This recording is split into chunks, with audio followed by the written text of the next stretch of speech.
암각화라고 하는 게 뭐예요? 바위암에 새길 각이죠. 새긴 그림이라는 뜻이잖아요. 그러니까 우리가 이 바위에 새긴 그림을 두 가지를 크게 분류를 하면 따라서 해볼까요? 암체화, 암각화. 암체화는 뭐예요 그럼? 그린 거지. 물감 같은 걸로 그린 걸 말하는 거예요. 암체화는. 암각화는 파는 거예요. 이 나무 줄기처럼 파졌잖아요. 이렇게 파는 건 암각화라고 하는 거예요. 그러면 암각화를 새기는 게 바위잖아. 그 바위가 뭔지부터 알아야 중요하게 되는 거예요. 그리고 여기 지금 보세요. 전부 다 까맣고 빨갛고 그러죠? 네. 한국에는 없는 특징이에요. 제가 여기 작년에 조사 온 뒤에 나머지 암각화 학자분들은 거기에 이제 포인트가 있지만 저는 밤에는 별도 연구해야 되고 그 다음에 낮에 암각화도 찾지만 지층도 보면서 또 심지어 화석이 있는지도 찾아보고 여러 가지 또 식물도 조사해보고 곤충도 돌아간 그것도 찍고 이런 것도 찾고 다 봐야 되니까 몇 개를 해야 돼요. 낮에 이거하고 밤에는 별보이라고 던지는 거 이틀 반겼어요. 그런 식으로 시간에 투자하지 하루아침에 되는 건 아니다. 자, 그러면 이제 첫 번째로 우리가 여기로 고생대 대본기로 보고 있어요. 그러면 그게 뭔 말인지 대화가 돼야 할 거 아니에요. 그러면 이 지질시대표 21쪽에 보면 맨 오른쪽이 가장 오래된 거예요. 그래서 4개의 기둥막대가 있잖아요. 따라서 해볼까요? 거기에 제일 오래된 게 선캄브리아대, 고생대, 중생대, 신생대. 이렇게 우리가 지질시대를 나누면 도대체 여기는 어느 시대고, 이제 우리가 달란자드가드에서 화강암을 볼 거예요. 그럼 그놈은 언제 생긴 거고, 홍고링헬스는 그럼 그 모래 언덕은 언제 생긴 거고, 그 다음에 바가가자린 촐로의 화강암, 그리고 바얀작에 우리가 공룡화석이 나온 그 층은 또 어느 시대고, 이게 다양하게 다 다르죠. 테를지 국립공원에 있는 그 이상한 화강암은 또 언제 나온 거고, 뭐 때문에 생긴 거고, 이런 걸 알려면 기본적인 대화가 지질시대를 알아야 되는 거예요.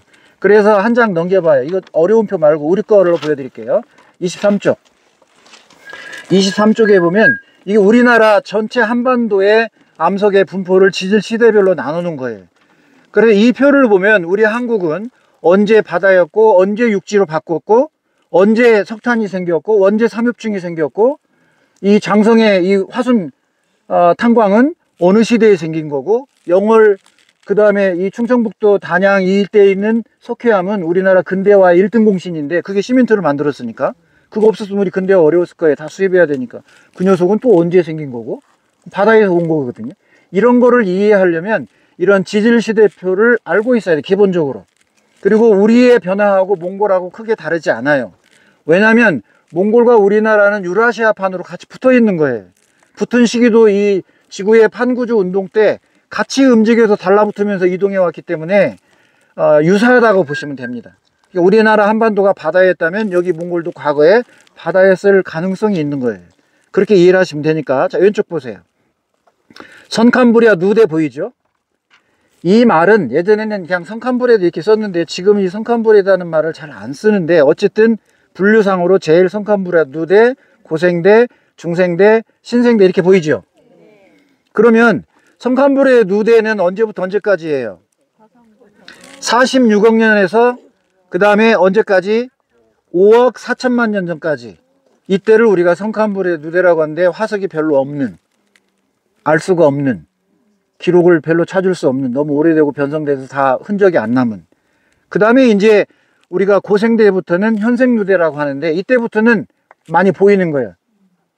생물들이, 화석들이 나타나고 바다 생물들이 나타나고 이때부터가 고생대예요. 그 다음에 중생대, 신생대 이렇게 간다는 얘기죠. 거기에 숫자를 몇 년에서 몇 년 이렇게 나누는 겁니다. 그러면 우리가 필요한 것은 고생대부터 신생대까지만 아시면 돼요. 그럼 고생대는 대략 5억 4천만 년 전에서 언제까지? 2억 5,200만 년 전까지. 이게 고생대예요.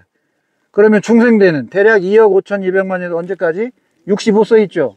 66이에요, 65예요? 그러면 6,600만 년까지. 이때까지를 우리가 중생대라고 하는 거예요.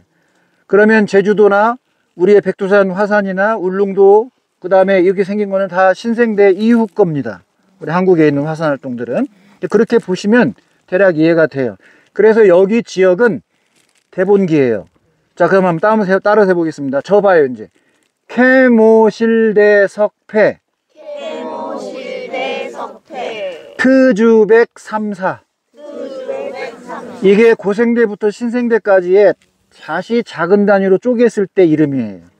그러면 고생대는 캠, 오, 실대, 석패. 그래서 캠브리아기, 오드비스기, 실루리안기, 실대, 대본기, 그 다음에 석탄기, 페름기 이렇게 가는 거예요. 그러면 여기는 지금 현재 이 몽골의 대롤이라고 하는 이 델, 말갈기란 뜻이고 올이 산이에요. 그 다음에 몽골의 골이 강이죠. 응? 강. 예, 강. 강을 뭐라고 그래? 어르스? 걸. 골. 우리는 골 그런데 이렇게 발음이 어렵네요. 몽골, 발음 정말 어려워요. 그래서 어떤 올이 산이에요. 그래서 대롤 우리 온 거예요. 대롤, 그러니까 델산에 온 거예요. 우리말로 하면. 여기 말로 하면 대롤에 온 거고. 이 대롤 지역은 고생대 대본기 쪽으로 지금 보고 있어요. 그러니까 이 남부 돈두고비부터 오문고비로 이어진 이 일대가 이게 다 많거든요. 여기에 퇴적암들이 많이 분포해요. 이 시대를 대략 고생대 대본기로 보고 있는 겁니다. 그러면 시대가 언제쯤 되는 거예요? 4억 2천만 년에서 3억 대략 이 시대의 암석에 잘 들어요. 이제 시대를 보면 그 시대에 생긴 암석이 여기 있었지 않았어요. 몽골은 과거에 적도 이남에 있었어요. 거기서 이동해서 대륙 이동으로 여기까지 온 겁니다. 그러면 얘가 쌓일 때는 여기서 쌓인 게 아니에요. 적도 근방에서 쌓인 거예요. 바다에서 점토들이 쌓여가지고 이암이 된 거예요. 이암. 저렇게 책처럼 생기는 건 우리가 쉐일이라고 그래요. 이암 중에서도 층처럼 잘 뜯어지는 걸 쉐일이라고 한다고. 크게 보면 다 이암이에요. 그럼 그렇게 쌓였다가 이동이 오면서 지각 변동 받고 부딪히고 막 했잖아요. 지구가. 그러면서 올라가고 휘어지고 얘는 퇴적암이 원래 이렇게 쌓이는 거거든요. 근데 쟤는 이렇게 있어요. 지금 완전 자빠졌다. 90도로. 그러니까 지각 변동을 받았다는 거지.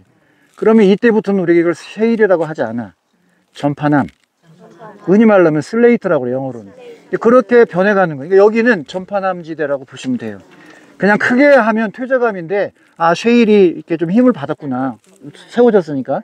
그래서 이암이라고 해도 틀리지 않고 그냥 뭐 슬레이트라고 해도 틀리지 않고 아무튼 퇴적암이에요. 그것에 이동해 와서 있는 거지 여기서 생긴 암석이 아니다 그런 얘기입니다. 그래서 얘가 갖고 있는 이 층 속에 있는 기록은 고생대 대본기에 본래 몽골 땅 이 암석 덩어리가 있었던 적도 이남이나 그 근처에서 갖고 있는 정보를 갖고 올라온 거예요. 올라오면서 지각 변동 받으면서 압력 받으면서 화석 같은 건 다 없어져 뭉개져 버렸을 거고 그래서 화석을 못 찾았어요 제가. 그럼 바다 화석이 나와야 되잖아. 바다 거니까.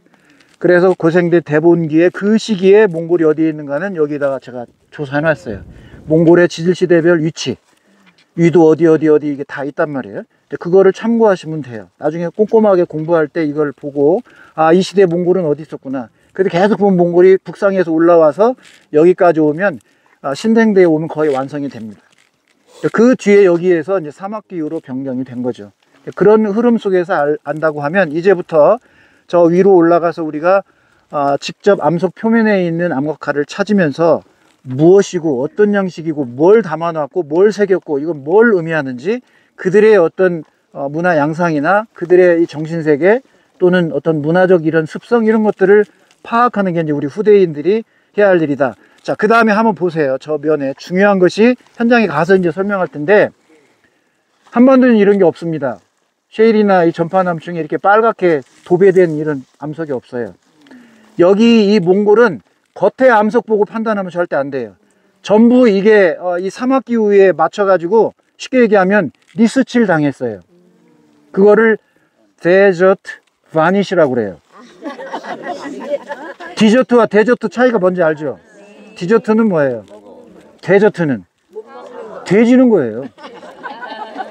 데저트는 사막이잖아요. 그래서 사막의 바니시, 니스칠 됐다, 사막 니스라고 하는 이런 표현을 쓰는데 그냥 바니시라고 얘기하시면 됩니다. 사막 바니시라고. 그 현상 때문에 저렇게 바뀐 거예요. 거기를 새긴 거예요. 자, 이제 실물로 가서 현장에 가서 만나보도록 하겠습니다. 제2부 마무리합니다.